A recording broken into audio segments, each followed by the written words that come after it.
ভুল নম্বরে phone call থেকেই মানিকগঞ্জের এক কিশোরীর জীবন তছনছ হয়ে গেছে। বিয়ের প্রলোভনে প্রেমের ফাঁদ পেতে একাধিকবার ধর্ষণের অভিযোগে কুমিল্লার যুবক ইমরান হোসেন গ্রেপ্তার হয়েছেন।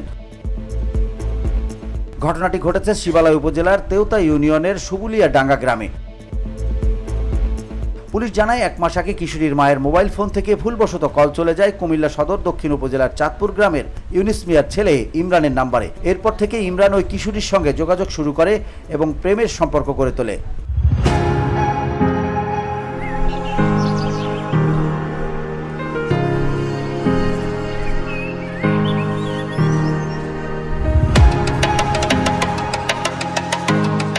অভিযোগ অনুযায়ী গত 2 অক্টোবর দিবাগত রাতে ইমরান কিশোরীর নানার বাড়িতে প্রবেশ করে বিয়ের প্রলোভন দেখিয়ে তাকে ধর্ষণ করে। পরে কাউকে না জানাতে হুমকিও দেয়।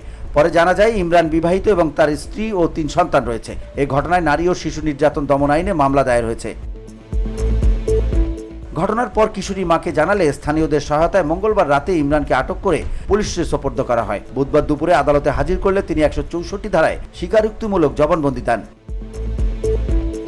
শিবালয় থানার পরিদর্শক মানবেন্দ্র বালো বলেন, অভিযুক্ত ইমরান একাধিকবার ধর্ষণের কথা আদালতে স্বীকার করেছেন। ভুক্তভোগীকে ডাক্তারি পরীক্ষার জন্য মানিকগঞ্জ জেনারেল হাসপাতালে পাঠানো হয়েছে।